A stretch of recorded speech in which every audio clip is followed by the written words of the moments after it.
கிறிஸ்துவுக்குள் அன்பானவர்களே, இந்த மாலை வேளையிலும் வேத ஆராய்ச்சியிலே பங்கு பெறுகிற உங்கள் அனைவரையும் இயேசு கிறிஸ்துவின் நாமத்தினாலே வாழ்த்துகிறேன். இந்த வேத ஆராய்ச்சியும் மண்டாட்டு ஜெபத்தை நாம் ஆரம்பிக்கிறதுக்கு முன்பதாக இருந்த இடத்திலே நாம் தலைகளை தாழ்த்தி கண்களை மூடி ஆண்டவரை நோக்கி நாம் ஜெபிப்போம்.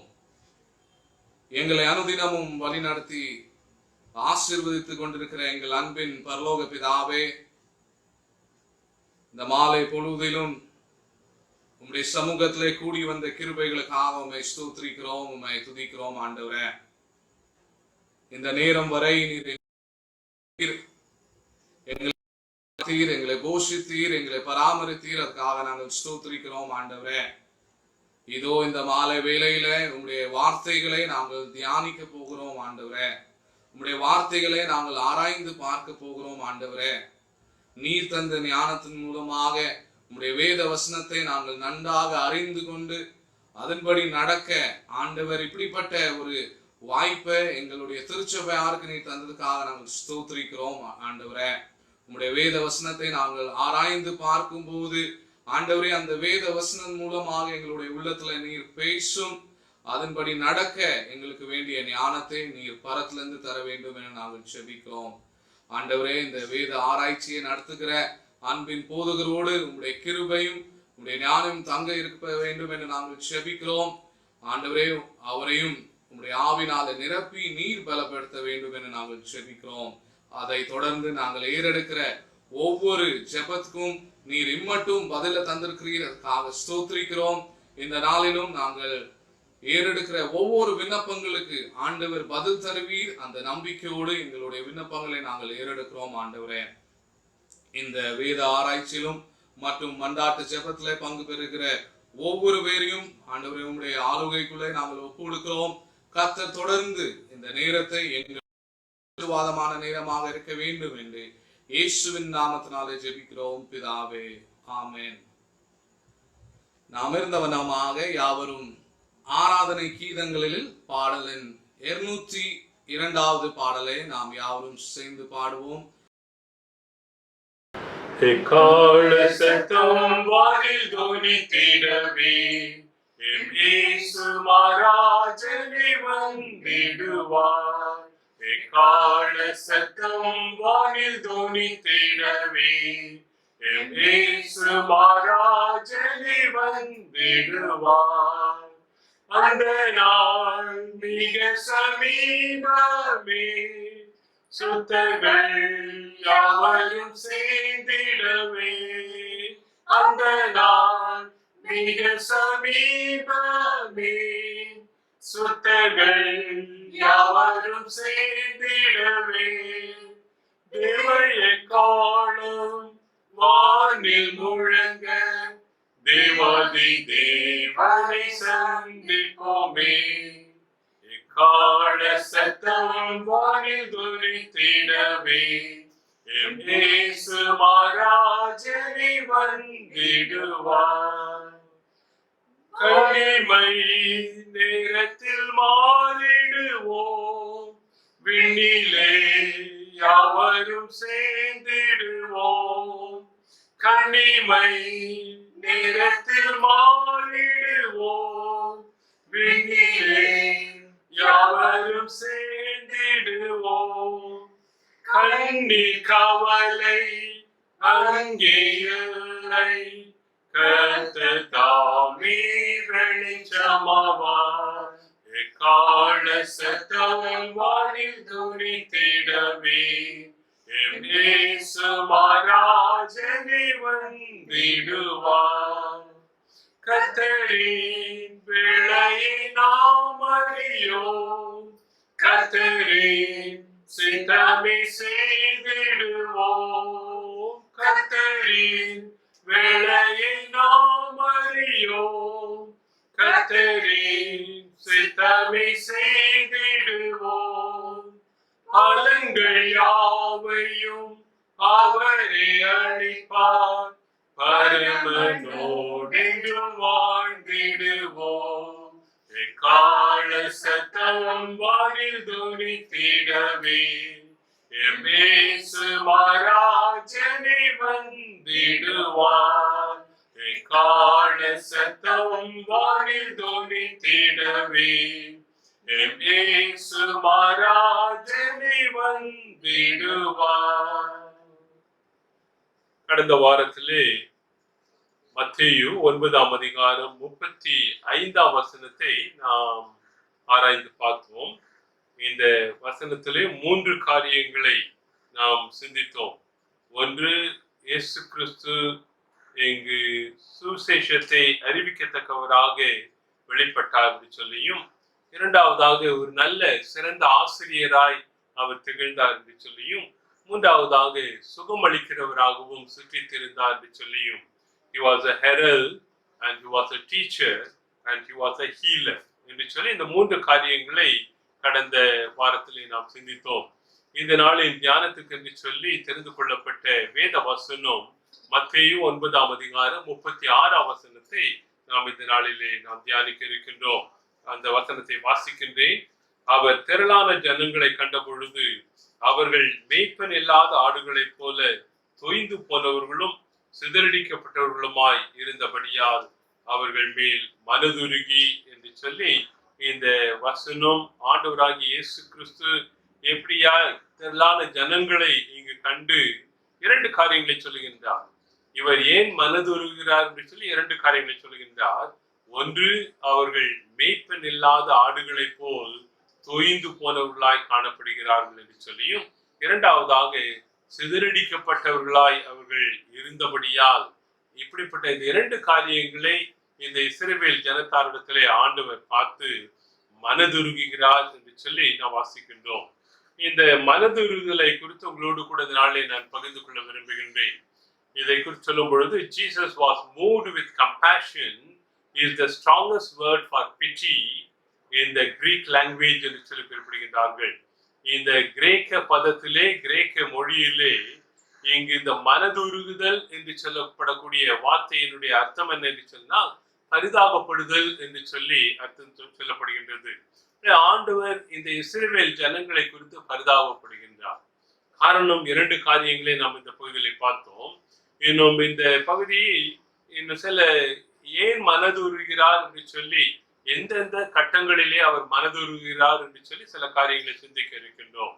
இங்கு he was moved to compassion by the world's pain என்று சொல்லி குறிப்பிடுகின்றார்.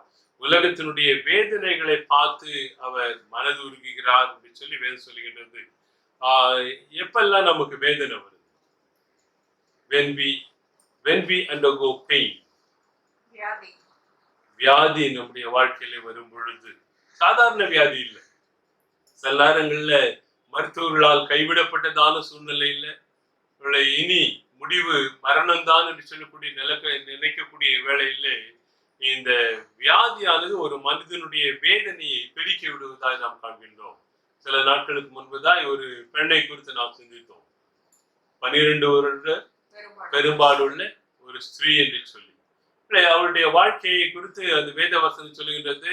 அவள் தனக்குண்டான எல்லாவற்றையும் விற்று மருத்துவர்களுக்கு கொடுத்து விட்டாள் என்று சொல்லி.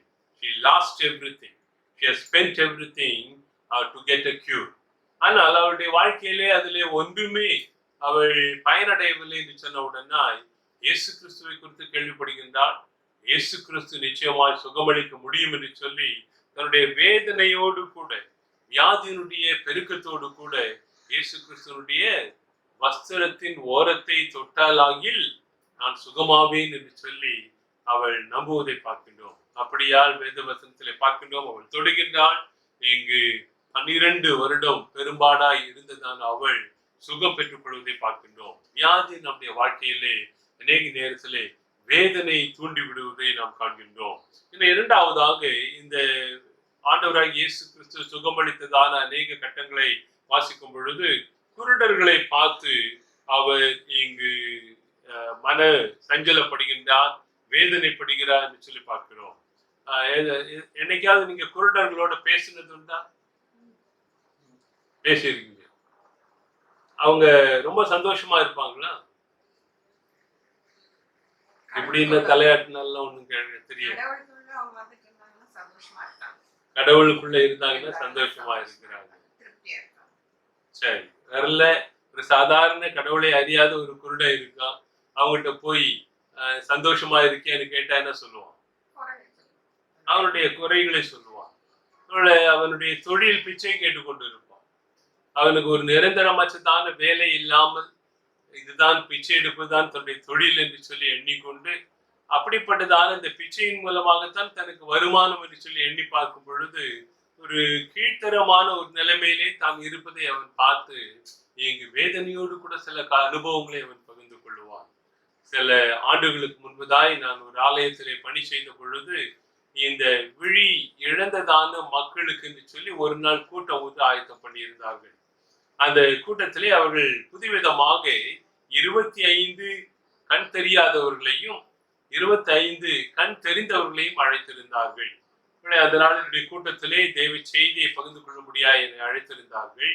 இங்கு செய்தியை நான் பகிர்ந்து கொண்ட பொழுது கடைசியாய் அங்கு ஒரு விளையாட்டு ஒன்று ஆயத்தம் செய்தார்கள்.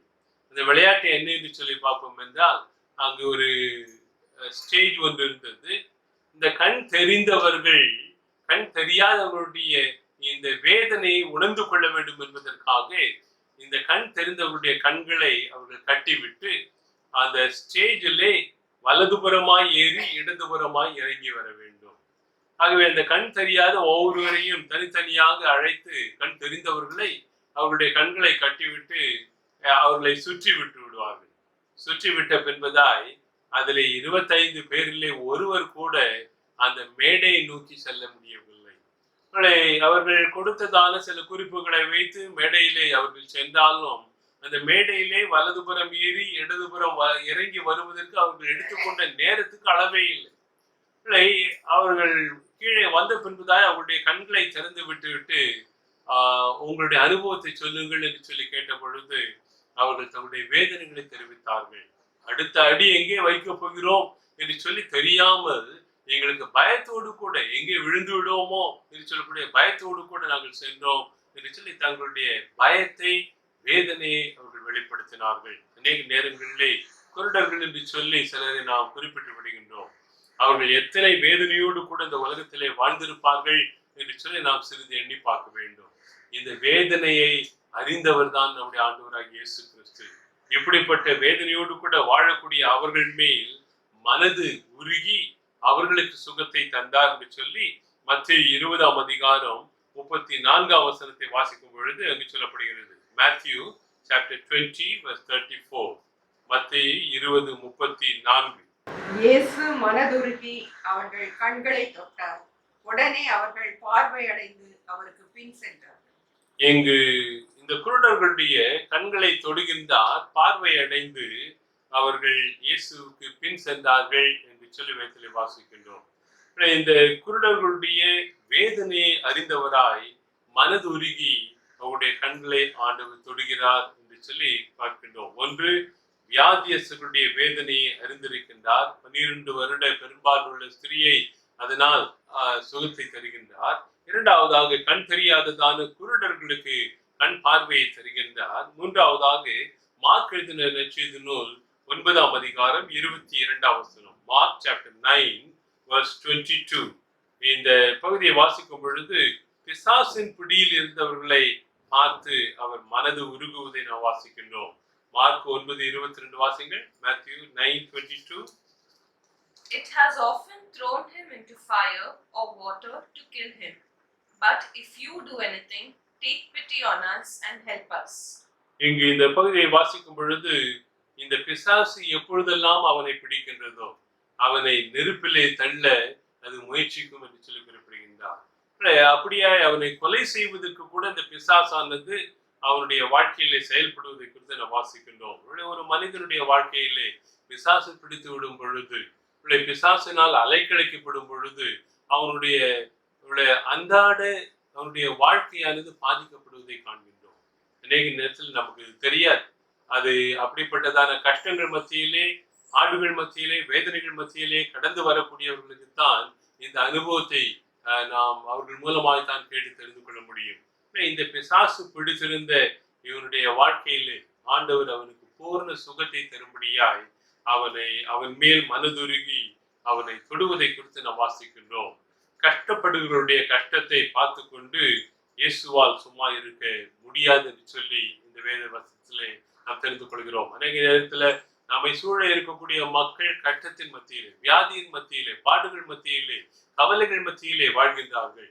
ஆனால் அதை குறித்து ஒரு இம்மி அளவு கூட நம்முடைய வாழ்க்கையிலே மாறுதல் இல்லை, நம்முடைய வாழ்க்கையிலே மனதுருகுதல் இல்லை. நாம் உண்டு, நம்முடைய குடும்பம் உண்டு, நமக்கு சுகம் போகும் இருக்கட்டும் என்று சொல்லி அதைத்தான் எண்ணி நாம் வாழ்ந்து கொண்டிருக்கிறோம். ஆனால் இந்த பகுதியிலே ஆண்டவர் தெளிவாய் சொல்கின்றார், இங்கு பிறருடைய வேதனைகளை அவர் பார்க்கும் பொழுதெல்லாம் மனது உருகினார் என்று சொல்லி நாம் வாசிக்கின்றோம். இங்கு இரண்டாவதாக he was moved to compassion by the world's sorrow என்று சொல்லி பார்க்கின்றோம். இங்கு உலகத்தினுடைய துக்கங்களை பார்த்து அவர் மனது உருகுகிறார் என்று சொல்லி பார்க்கிறோம். ஒன்று, வேதனைகளை பார்த்து மனது உருகுகிறார். இரண்டாவதாக இது சிமிலராய் காணப்படும். ஒன்று, அவருடைய துக்கங்களை பார்த்து அவர் மனதுருகிறார். லூக்கா நற்செய்தி நூல் 7ஆம் அதிகாரம் 13ஆம் வசனத்தை நாம் வாசிக்க கேட்போம். லூக்கா 7:13. கர்த்தர் அவளை பார்த்து அவள் மேல் மனதுருகி அழாதே என்று சொல்லி. இந்த பகுதியை நாம் நிச்சயமாய் இதுக்கு முன்னும் பின்னுமாய் நாம் வாசிப்போம் என்றால், நாயின் என்று சொல்லக்கூடிய ஊரிலே இருந்ததான ஒரு விதவை. அந்த விதவைக்கு ஒரே ஒரு மகன் இருக்கின்றான். அந்த மகனும் இப்பொழுது மரித்து போகின்றான். மரித்து போய் அவனை இங்கு பாடையிலே தூக்கி செல்கின்றார்கள். நீங்கள் உணர்ந்து பார்க்கலாம், இவளே விதவை, இவளுக்கு இருந்ததான ஒரு ஆதரவெல்லாம் அந்த வாலிப மகன்தான். அந்த வாலிப மகனையும் அவள் எழுந்து விடும் பொழுது அவளுடைய வாழ்க்கையின் பற்றி எல்லாம் அற்று போகின்றது. அவளுடைய வாழ்க்கையில இனி நான் வாழ்ந்து என்ன பிரயோஜனம், எனக்கு இருந்த ஒரே ஒரு மகனும் இப்பொழுது போய்விட்டான் என்று சொல்லி உள்ளத்தின் குமுறலினால் அவள் இங்கு தேம்பி தேம்பி அழுது கொண்டிருப்பதை பார்க்கின்றோம். அவளுடைய வருங்கால வாழ்க்கையை எண்ணி பார்த்திருப்பாள். இனி என்ன செய்ய முடியும் என்று சொல்லி, எனக்கு வருங்காலமே இல்லையே என்று சொல்லி இந்த நாயின் விதவையானவள் அழுதிருப்பாள் என்று சொல்லி பார்க்கின்றோம். அவள் அப்படி அழுது செல்வதை பார்த்ததான இயேசு கிறிஸ்து இங்கு அவள் மேல் மனதுருகி என்று சொல்லி பார்க்கின்றோம்.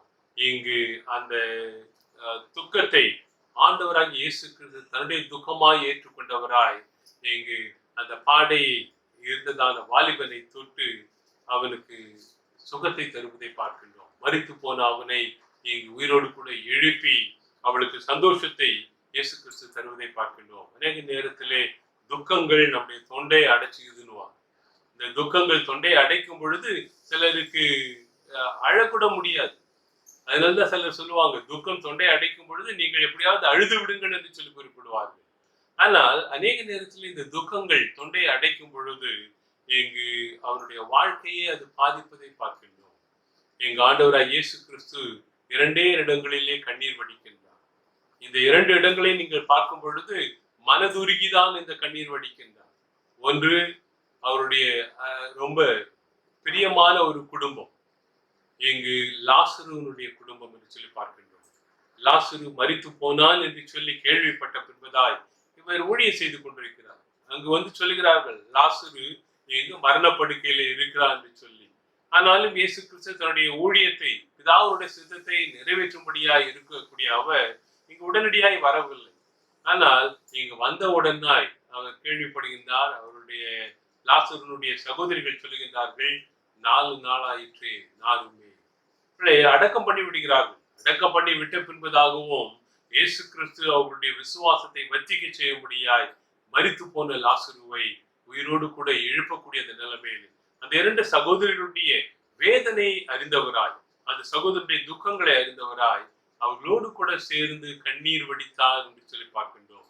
இயேசு கண்ணீர் விட்டார் என்று சொல்லி யோவான் நற்செய்தி நூலிலே இந்த பகுதியை குறித்து வாசிக்கும் பொழுது தெரிந்து கொள்கின்றோம். இது இரண்டாவதாக, எங்க ஆண்டவராக இயேசு கிறிஸ்து எருசலேமின் மக்களை பார்த்து கண்ணீர் வடிக்கின்றார்.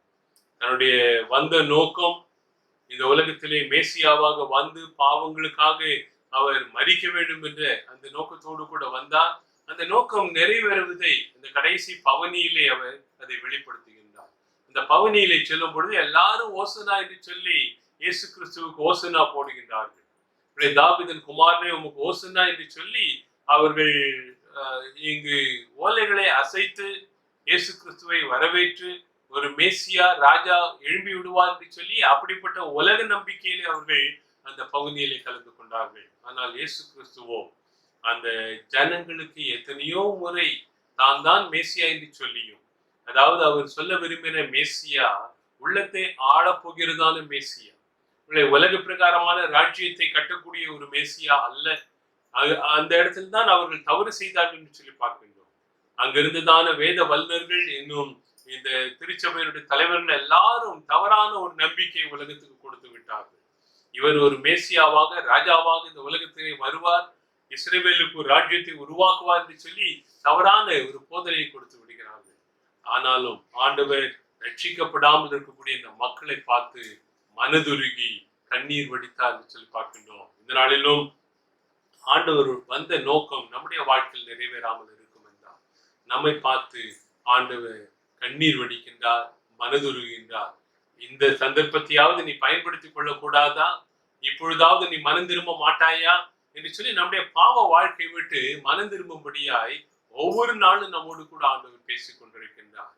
இங்கு இப்படிப்பட்டதான இந்த துக்கத்திலே ஆண்டவர் இந்த வார்த்தைகளை பகிர்ந்து கொள்கின்றார். மூன்றாவதாக எப்பொழுது அவர் மனதுருகினார் என்று சொல்லி பார்க்கும் பொழுது he was moved to compassion by the world's hunger என்று சொல்லி பார்க்கின்றோம்.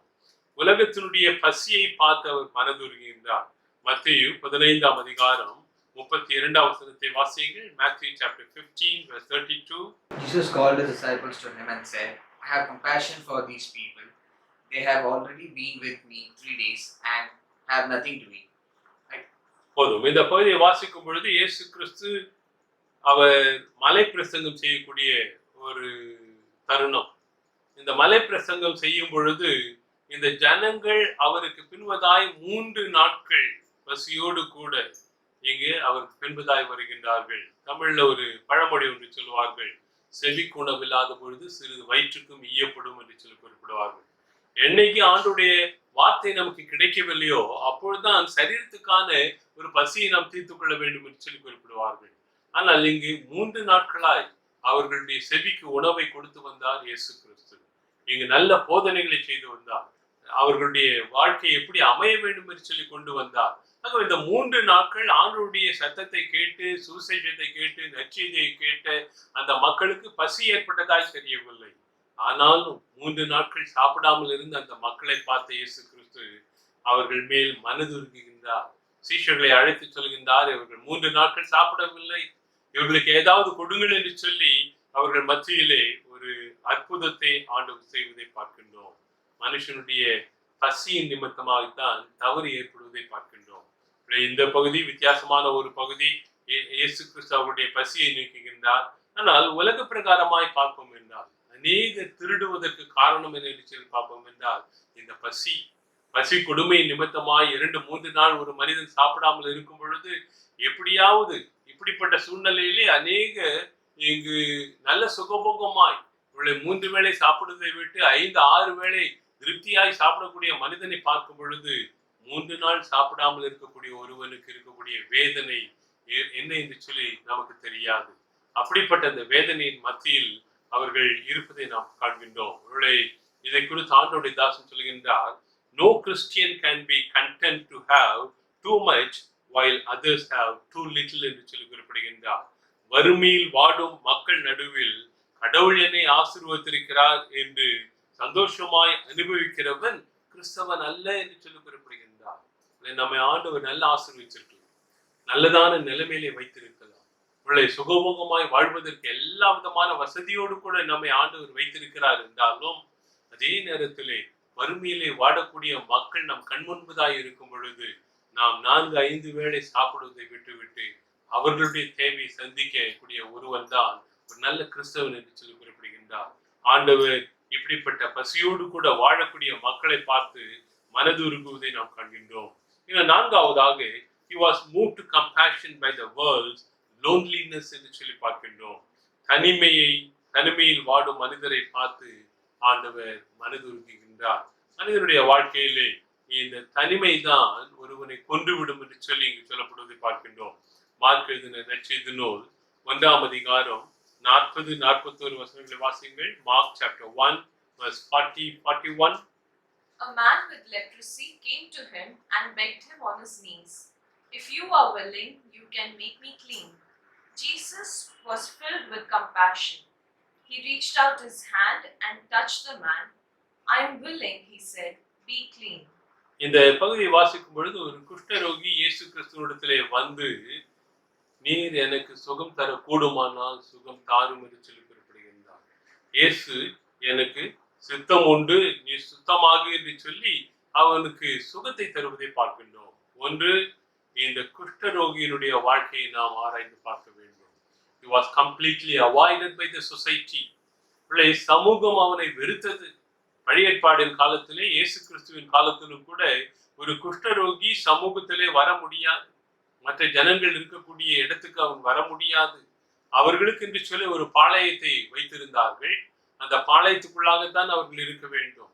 அந்த இடத்தை விட்டு அவர்கள் வெளியே வருவார்கள் என்றால் மற்றவர்கள் அவர்களை பார்க்கும் பொழுது ஐயோ அசுத்தம் என்று சொல்லி கல்களை எடுத்து அவர்களை அடித்து கொண்டு விடுவார்கள்.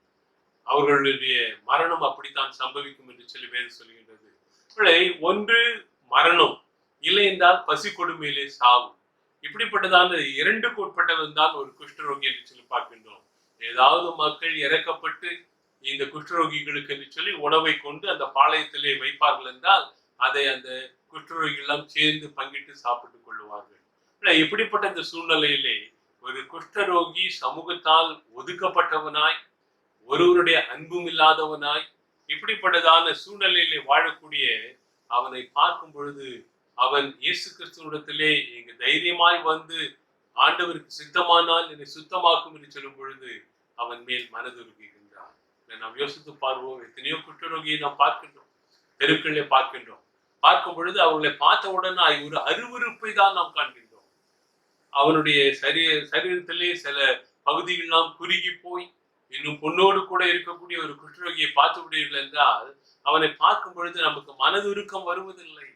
அவனை பார்த்தவுடனாய் ஒரு அருவருப்போடு கூட அந்த இடத்தை விட்டு நாம் தள்ளி நடக்கக்கூடியவர்களாக இருக்கின்றோம். ஆனால் இங்கு இயேசு கிறிஸ்து அவனை பார்த்து மனதுருகுகின்றார், அவன் மேல் இரக்கம் கொள்கிறார் என்று சொல்லி பார்க்கின்றோம். இந்த 4 காரியங்கள் தான் இங்கு ஆண்டவராக இயேசு கிறிஸ்து மனது உருகுவதற்கான காரணம் என்று சொல்லி பார்க்கின்றோம். ஏன்னா அதோடு கூட மட்டுமல்லாமல் இதற்கு ஒட்டுமொத்தமான ஒரு காரியத்தை வாசிக்கும் பொழுது இந்த 36ஆம் வசனம் சொல்கின்றது, அவர்கள் மேய்ப்பன் இல்லாத ஆடுகளைப் போல தொய்ந்து போனவர்கள் சிதறடிக்கப்பட்டவர்களுமாய் இருந்தார்கள் என்று சொல்லி குறிப்பிடுகின்றார். And he was moved to compassion by the world's bewilderment என்று சொல்லி குறிப்பிடுகின்றார். மேய்ப்பன் இல்லாத ஆடுகளாய் அவர்கள் இருப்பதை பார்த்து ஆண்டவராக இயேசு கிறிஸ்து மனதுருகுகின்றார். The common people were desperately longing for God. இங்கு கடவுளை குறித்து அறிந்து கொள்வதற்கு விரும்பின ஜனங்கள், அந்த நாளிலே சரி இந்த நாளிலே சரி, ஜனங்களுடைய உள்ள விருப்பம் எல்லாம் கடவுளை அறிந்து கொள்ள வேண்டும் என்று சொல்லி அநேக தெய்வங்களை இந்த உலகத்திலே வணங்கக்கூடிய மக்கள் மத்தியிலே வாழ்கிறோம். தெய்வங்களை தேடி மனிதன் ஓடிக்கொண்டிருக்கின்றான். புண்ணிய ஸ்தலங்களுக்கு போகின்றான். அங்கு தனக்கு உண்டான அநேக காரியங்களை செலுத்தி கடவுள் தனக்கு ஆசீர்வாதத்தை தரணும்னு விரும்புகிறான். அதோடு கூட மட்டுமல்லாமல் அந்த இடங்களுக்கெல்லாம் செல்வதனால் கடவுளை தான் அறிந்து கொள்ளுவேன் என்று சொல்லி அவன் நம்புகின்றான். ஆனால் கிறிஸ்தவத்தில் மட்டும்தான் வேத புத்தகம் தெளிவாய் சொல்கின்றது, கடவுள் நம்மை தேடி வந்தார் என்று சொல்லி பார்க்கின்றோம். God has come into this world to reveal himself. ஆண்டவர் உங்களுக்கும் எனக்கும் தன்னை வெளிப்படுத்தி இருக்கின்றாரே. அப்படிப்பட்ட ஆண்டவரை அறிந்திருக்கக்கூடிய சந்ததியாய் நீங்களும் நானும் வாழ்கின்றோமே. அறியாத மக்கள் கல்லையும் மண்ணையும் வணங்கலாம். ஆனால் அறிந்து கொண்டிருக்கக்கூடிய நீங்கள் அநேக தெய்வங்களை உள்ளத்துக்குள்ளாய் உருவாக்கி கொண்டு வாழ்ந்து கொண்டிருப்பீர்கள் என்றால் ஆண்டவர் நம்முடைய வாழ்க்கையின் நோக்கத்தை நோக்கமில்லாமலே வாழ்கிறோம் என்று சொல்லி நம்மை பார்த்து பரிதபிக்கக்கூடிய ஆண்டவராய் இருக்கின்றார். ஆனால் இந்த ஜனங்கள் கடவுளை அறிந்து கொள்ள விரும்புகின்றார்கள். அன்று சரி இன்று சரி கடவுளை குறித்து தெரிந்து கொள்ள வேண்டும் என்று சொல்லி அவர்கள் விரும்புவதை பார்க்கின்றோம். ஆனால் இப்படிப்பட்ட இந்த சூழ்நிலையிலே இங்கு வேத பாரகர்கள், பரிசேயர்கள், ஜெபாலய தலைவர்கள், சதுசேயர்கள், இவர்கள்தான் ஆவிக்குரிய வாழ்க்கையின் வளர்ச்சிக்காய் ஆண்டவர் கொடுத்ததான நபர்கள். They are the spiritual leaders of the society, but unfortunately they have nothing to give to the people. இந்த ஜனங்களுக்கு அவர்கள் தருவதற்கு அவர்களிடத்திலே ஒன்றுமே இல்லை என்று சொல்லி பார்க்கின்றோம். இந்த ஆவிக்குரிய தலைவர்களான வேதபாரகர்கள், பரிசேயர்கள், இன்னும் ஜெப ஆலய தலைவர்கள், சதுசேயர்கள், இவர்கள் சமூகத்துக்கு என்ன செய்தார்கள் என்று சொல்லி பார்க்கும் பொழுது வைராக்கியமான மதத்தின் தூண்களாக இவர்கள் காணப்பட்டார்கள். And they were the zealous leader of the religion. அவர்களுடைய சமயத்தை, அவருடைய மதத்தை போதிப்பதற்காகத்தான் அவர்கள் பாடுபட்டார்கள் என்று சொல்லி பார்க்கின்றோம். மத்தேயு 23ஆம் அதிகாரத்தை நீங்கள் வாசித்து பார்க்கும் பொழுது இந்த பரிசேயர்களுக்கு ஐயோ என்று சொல்லி ஆண்டவர் சொல்லுகின்றார். காரணம் என்ன என்று சொல்லி பார்க்கும் பொழுது இவர்கள் கடல் கடந்து சென்று ஒரு சிலரை ஆதாயப்படுத்துகிறார்கள். ஆதாயப்படுத்திய பின்பதாய் அவர்களை தங்களுடைய மதத்துக்குள்ளாய் கொண்டு வந்து விடுகிறார்கள் என்று சொல்லி. இயேசு கிறிஸ்து ஒரு மதத்தை உருவாக்க வரவில்லை. இயேசு கிறிஸ்து கிறிஸ்தவர்களுக்கு மட்டும் ஆண்டவர் அல்ல, அவர் உலகத்தினுடைய எல்லா ஜனங்களுக்கும் அவர் கடவுளாய் இருக்கின்றார். அதை அந்த நாளில் போதிக்க தவறி போனவர்கள் இந்த தலைவர்கள், இந்த திருச்சபையுடைய தலைவர்கள் என்று சொல்லி பார்க்கின்றோம். இந்த ஜனங்கள் விரும்பினதெல்லாம் கடவுளுடைய நன்மையான காரியங்கள், கடவுளுடைய தன்மைகள், அவருடைய அன்பை குறித்து அறிந்து கொள்ள விரும்பினார்கள். ஆண்டவராகிய இயேசு கிறிஸ்து எப்படி மன்னிக்கக்கூடிய தன்மை படைத்தது என்பதை அறிந்து கொள்ள விரும்பினார்கள். இயேசு கிறிஸ்து எவ்வளவு அன்பு செலுத்தக்கூடியவர் என்பதை அறிந்து கொள்ள விரும்பினார்கள். ஆனால் இந்த மக்களோ எங்க நியாய பிரமாணத்தை தான் அவர்களுக்கு போதித்தார்கள். இந்த உலக பிரகாரமான காரியங்களை சொல்லி தந்தார்கள். ஆவிக்குரிய பலத்தை பெற்றுக்கொள்வதற்கு பதில் இவர்களை சிதறடித்தார்கள் என்று சொல்லி பார்க்கின்றோம். And by giving the book of law, they have scattered the people in the spiritual life. ஆவிக்குரிய வாழ்க்கையிலே அவர்கள் சிதறடிக்கப்பட்டார்கள் என்று சொல்லி பார்க்கின்றோம். இன்னும் ஜனங்களை எழுந்து நிற்க செய்யாமல் நியாயப்பிரமாணத்தை சொல்லி அவர்களை கூனி குறுக செய்து விட்டார்கள் என்று சொல்லி பார்க்கின்றோம். ஒரு மனிதனுடைய ஆவிக்குரிய வாழ்க்கையிலே அவன் நிமிர்ந்து நிற்க கற்றுக்கொள்ள வேண்டும். இங்கு ஆண்டவரை நோக்கி பார்க்கக்கூடிய கண்களை அவனுக்கு கற்றுத்தர வேண்டும். ஆனால் இந்த நாளிலே சட்டங்களை சொல்லி சட்டங்கள்லாம் அவனுடைய பாவத்துக்கு இதுதான் தண்டனை என்று சொல்லி அவன் ஆண்டவரை பார்ப்பதையே அவன் விட்டு விட்டதை நாம் பார்க்கின்றோம். அவன் கூனி குறுகி தன்னுடைய பாவத்துக்காக அவனுடைய முகங்கள் எல்லாம் இங்கு குறுகி போவதை நாம் பார்க்கின்றோம். இதற்காக கிறிஸ்தவம் அல்லவே அல்ல. இந்த நாளிலே ஆண்டவரை பார்க்க கற்றுத்தரக்கூடிய ஒன்றுதான் கிறிஸ்தவம் என்று சொல்லி நாம் பார்க்கின்றோம். அவர்கள் கொடுத்த சமயம் அவர்களை சப்பானிகளாய் இங்கு மாற்றியது ஒழிய எழுந்து நடக்க செய்யவில்லை என்று சொல்லி பார்க்கின்றோம். They were giving the clutches என்று சொல்லி பார்க்கின்றோம். அவர்கள் ஒரு நடக்க முடியாதவனுக்கு ஊன்றி நடப்பதற்கான ஒரு கட்டையை தான் தருகிறார்கள். ஆனால் அவன் சுயமாய் நடப்பதற்கான ஒரு வழியை, பலத்தை அவனுக்கு வேத வசனத்தின் மூலமாய் போதிக்காமல் போனார்கள் என்று சொல்லி பார்க்கின்றோம். கிறிஸ்தவம் சிலருடைய உற்சாகத்தை கெடுக்க அல்ல, அவருடைய உற்சாகத்தை இங்கு தூண்டிவிடபடியான ஒன்று என்பதை நாம் அறிந்து கொள்ள வேண்டும். வலுவினால் இங்கு அழுத்தும்படியாக அல்ல, பிறருடைய பாரத்தை சுமக்கக்கூடியவன் தான் ஒரு உண்மையான கிறிஸ்தவன் என்று சொல்லி குறிப்பிடுகின்றார். இந்த வசனத்தினுடைய பகுதியை வாசிக்கும் பொழுது மேய்ப்பன் இல்லாத ஆடுகளைப் போல தொய்ந்து போனவர்களும் சிதறடிக்கப்பட்டவர்களுமாய் ஜனங்கள் இருந்ததை பார்த்த இயேசு கிறிஸ்து மனதுருகி என்று சொல்லி அவர்களுக்கு உதவி செய்ய விரும்புகின்றார். சரீர தேவைகளை சந்திக்கின்றார். இன்னும் எல்லாவற்றுக்கும் மேலாக ஆவிக்குரிய தேவை, இதனாலே இங்கு மேய்ப்பன் இல்லாத ஆடுகளைப் போல வாழ்கிறார்களே என்று சொல்லி அவர்கள் மேல் மனதுருகி அவர்களுக்கு வேண்டியதான ஆவிக்குரிய உணவை அன்றாடம் வேதத்திலிருந்து அவர் தந்தார் என்று சொல்லி வாசிக்கிறோம். இந்த நாளிலே இப்படிப்பட்ட ஆண்டவர், மனதுருகிற ஆண்டவர் இந்த நாளிலும் நம்மோடு கூட இருக்கின்றார்.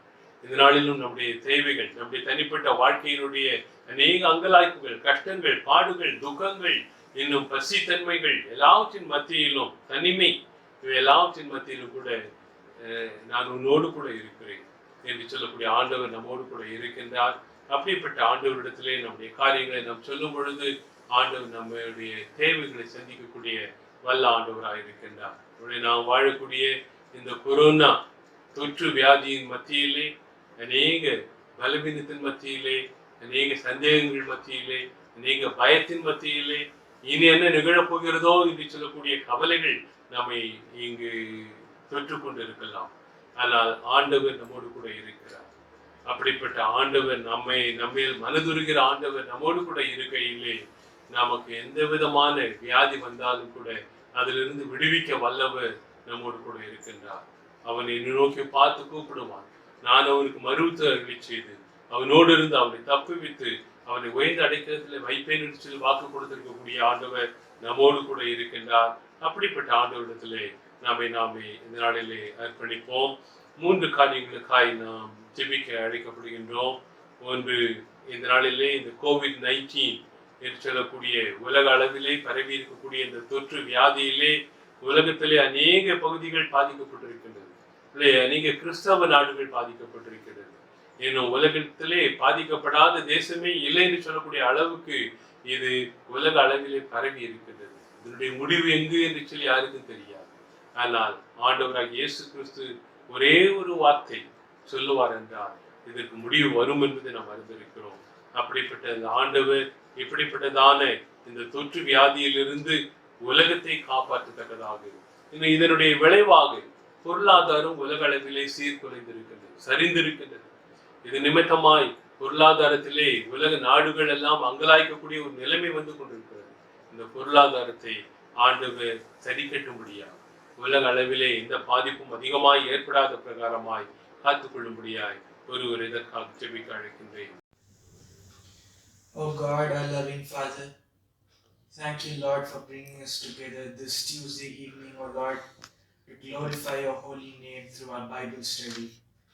Thank you, Jesus, for giving us this privilege of worshiping you and interceding with you on behalf of our fellow human beings, oh Lord.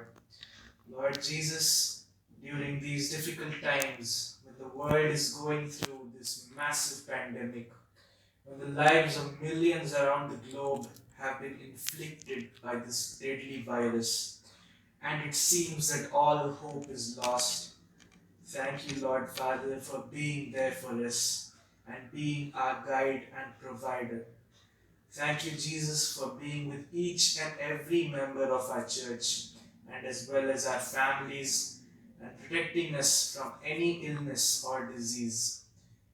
Thank you for giving us the ability and the humanity for praying wholeheartedly for those who have been seriously affected by this pandemic.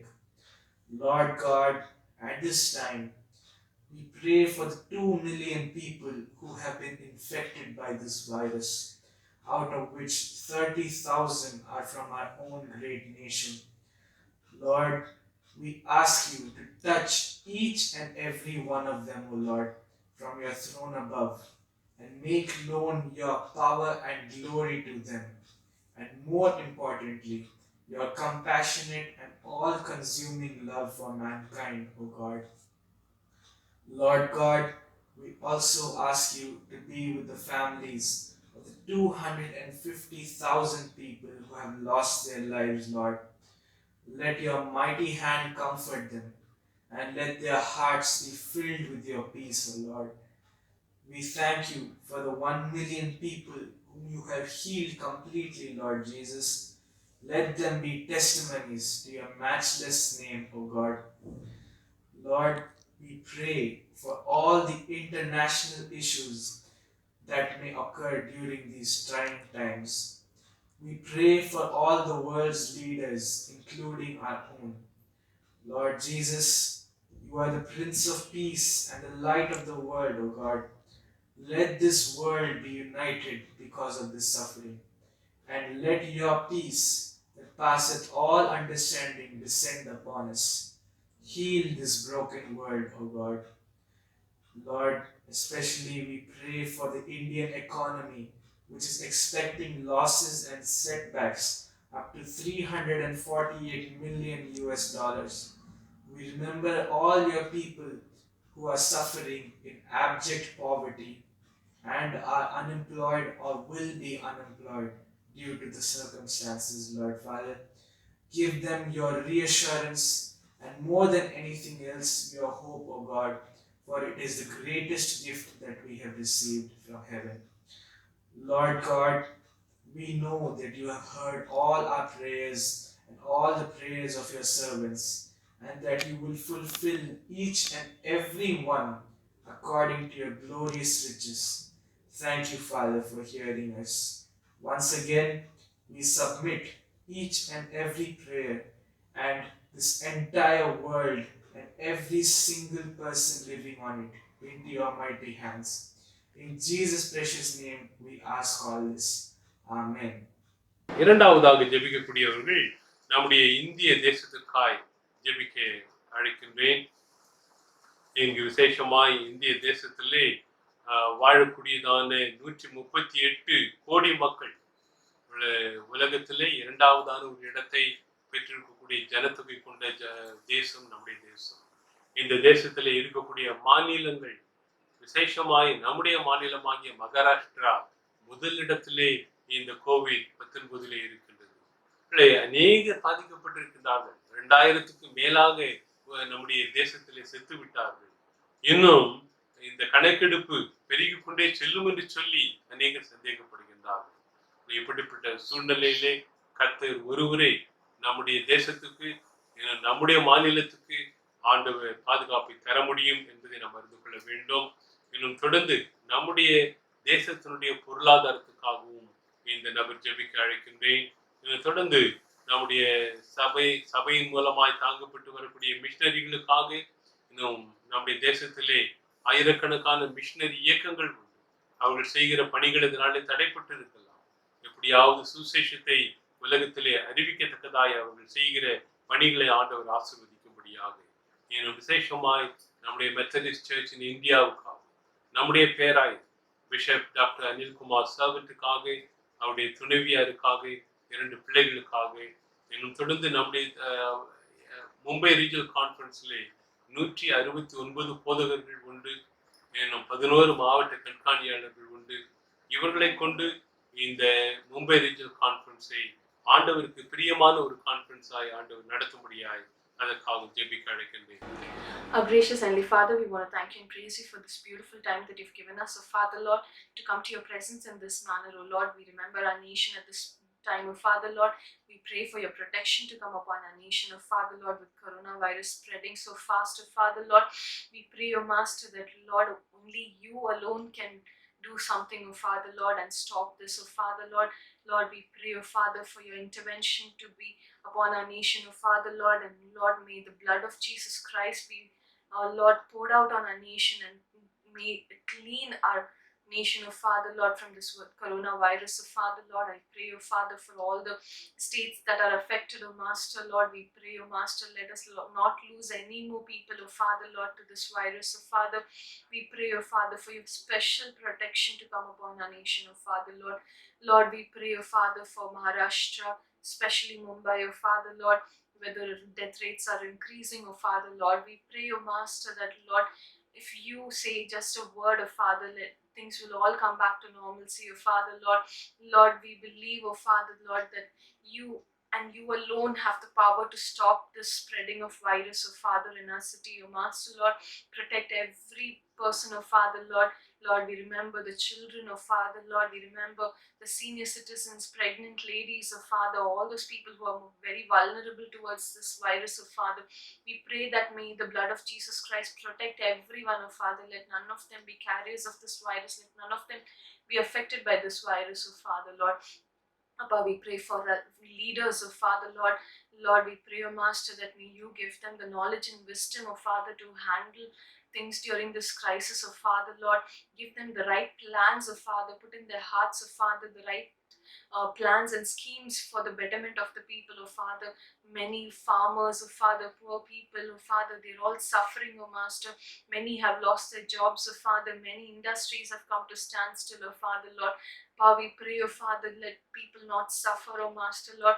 Let the government come up with good plans and schemes, oh Father, for meeting the needs of these people, oh Father. We pray, oh Master, with the fall in our economy, oh Father, let it not affect our people, oh Father Lord. We pray, oh Master, that you have mercy on us, oh Father Lord.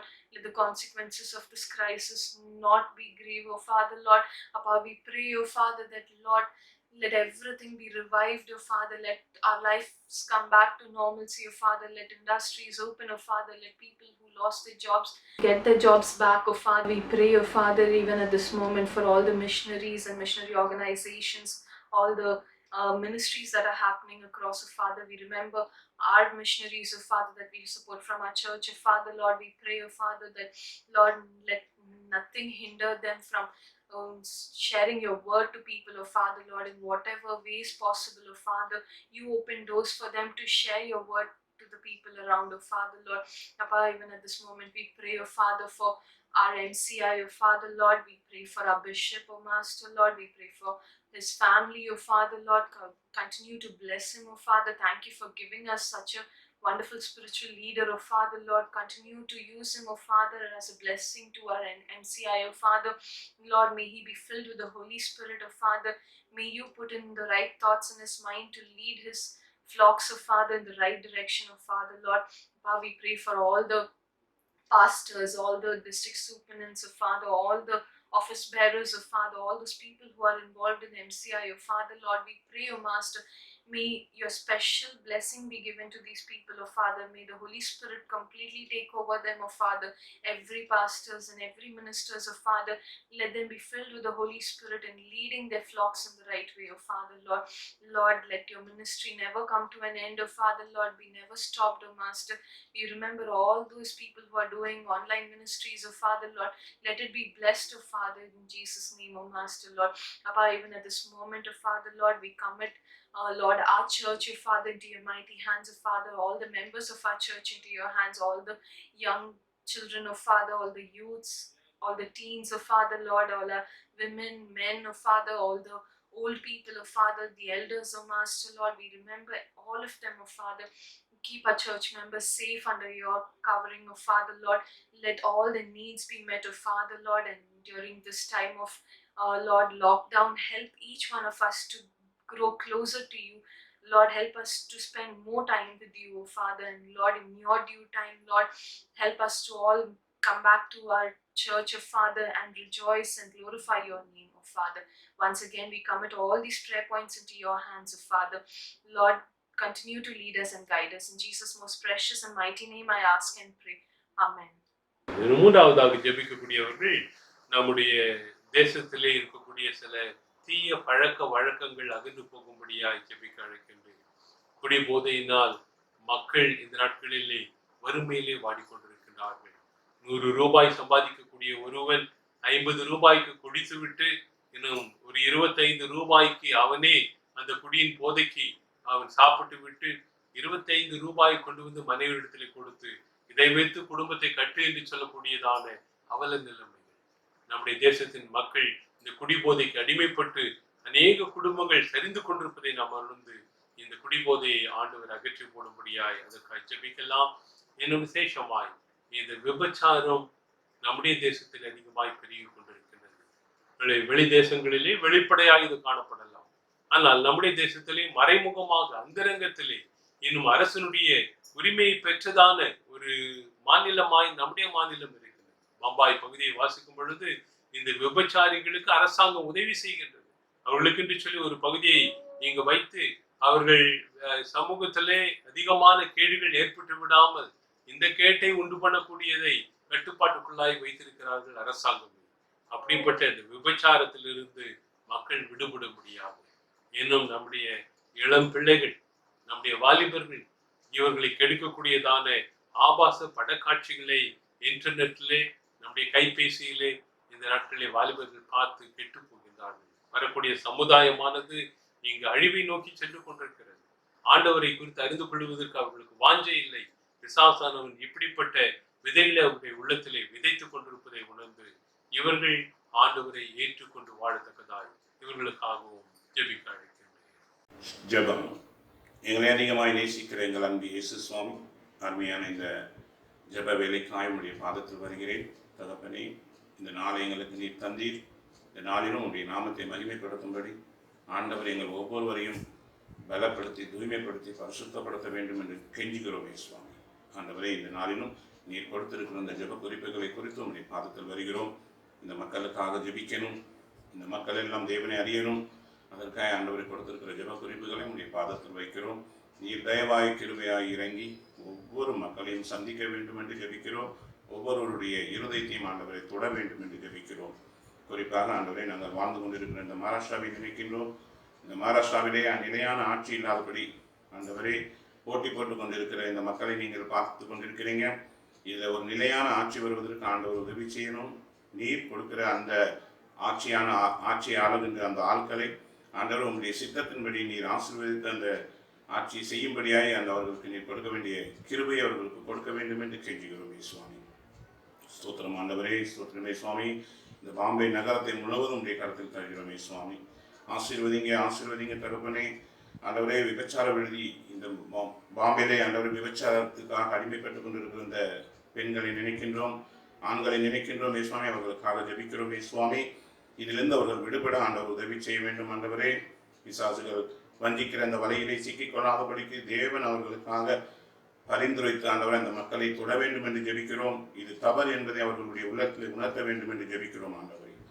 அதே போல ஆண்டவரே, இந்த மனசோட குடிக்கு அடிமைப்பட்டு குடிக்காத தன்னுடைய ஜீவனை கொடுத்து கொண்டிருக்கிறார்கள் மக்கள். ஆண்டவரை அவர்கள் ஒவ்வொருவரையும் உடைய கருத்தில் நினைக்கிறோம் சுவாமி. செய்திகள் மூலமாக இந்த நாளில் கேள்விப்பட்டோம், எல்லா இடங்களிலும் கடைகள் திறக்கப்பட்டது என்று.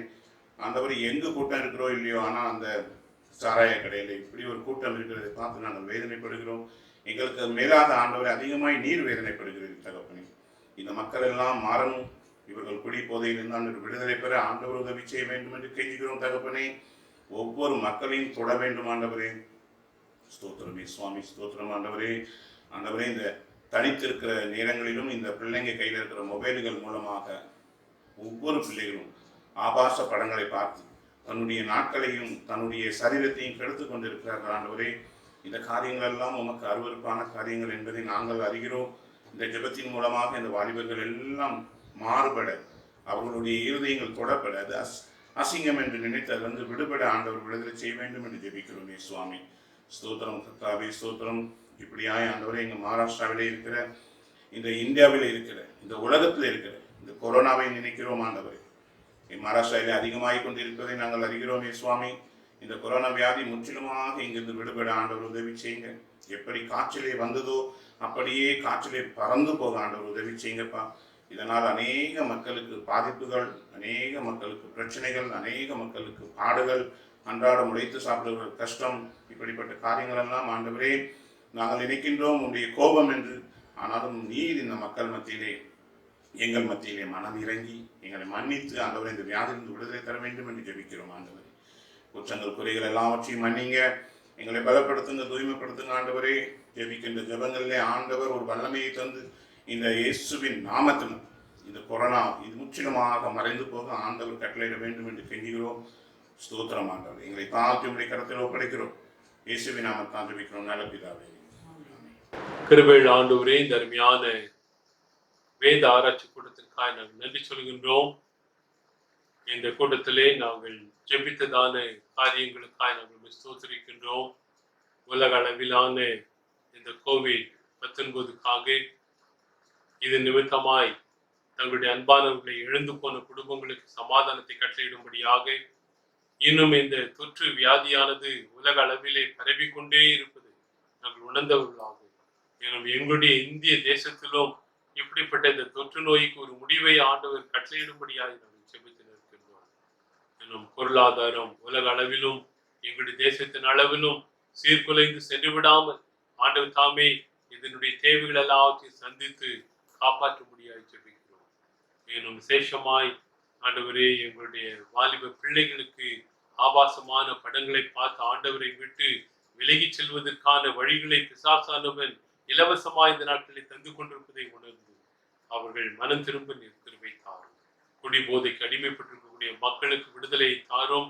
இன்னும் தொடர்ந்து ஆண்டவரே, விபச்சார வாழ்க்கையிலே தினமும் தங்களுடைய சரீரத்தை விற்று கொண்டிருக்கக்கூடிய மக்களுக்காக, இதை இலவசமாய் இந்த நாட்களிலே கருகி பாவ வாழ்க்கையிலே வாழ்ந்து கொண்டிருக்கக்கூடிய ஆண்களுக்காக நாங்கள் ஜெபிக்கிறோம். இவர்களுக்கு விடுதலை தாரும் சுவாமி. மறுபடியும் உங்களுடைய கரத்திலே எங்கள் ஒவ்வொரு நாங்கள் தாழ்த்தி அர்ப்பணிக்கின்றோம். மேய்ப்பன் இல்லாத ஆடுகளைப் போல இந்த ஜனங்கள் சுற்றித் திரிகின்றார்கள். திருச்சபைக்குள்ளாக இருக்கக்கூடிய மக்களே இங்கு சரியான ஆவிக்குரிய போதனை இல்லாமல் இந்த நாட்களே சடங்காச்சாரத்திலும் மற்ற காரியங்களையும் முக்கியத்துவப்படுத்தி வாழ்ந்து கொண்டிருக்கக்கூடிய சபைகளையும் நாங்கள் காண்கிறோம். இப்படிப்பட்ட நிலைமைகள் மாறி போக உடைய வேத வசனம் உள்ளங்களிலே விதைக்கப்பட, இன்னும் உடைய வேத வசனத்துக்கு தங்களை உண்மையாய் அர்ப்பணித்ததான ஒரு இந்த நாட்களிலே எங்களுடைய சபைகள் எழுந்து பிரகாசிக்கக்கூடிய சபைகளாய் காணப்படுகிறவைதான். உங்களுடைய கரத்திலே எங்களை நாங்கள் தாழ்த்தி அர்ப்பணிக்கின்றோம். ஆண்டவரே, நாங்கள் அல்ல, இனி நீரே எங்களிலே இருந்து வாசம் செய்து நீர் வாழும்படியாய் உம்முடைய கரத்திலே எங்களை நாங்கள் தாழ்த்தி அர்ப்பணிக்கின்றோம். உமக்கே நாங்கள் கனம், துதி, மகிமை எல்லாவற்றையும் செலுத்தி இயேசு கிறிஸ்துவின் மூலமாக எங்களுடைய ஜெபத்தை ஏறெடுக்கிறோம் பிதாவே. ஆமென். என் ஆத்மாவே கர்த்தரை ஸ்தோத்திரி, என் உள்ளமையுடைய பரிசுத்த நாமத்தை ஸ்தோத்திரி. என் ஆத்மாவே கர்த்தரை ஸ்தோத்திரி, அவர் செய்த சகல உபகாரங்களை மறவாதே. ஆமென். நமது ஆண்டவராகிய இயேசு கிறிஸ்துவின் கிருபையும் பிதாவாகிய தேவனுடைய அன்பும் பரிசுத்த ஆவியானவருடைய மனோகர அந்யோன்ய ஐக்கியமும் நம் அனைவரோடும் இன்றும் என்றும் சதா காலங்களிலும் தங்கியிருப்பதாக. ஆமென். கர்த்தர் உங்களோடு இருப்பாராக. சமாதானத்தோடு போகக்கூடவோ. கர்த்தருடைய நாமத்தினாலே ஆமென்.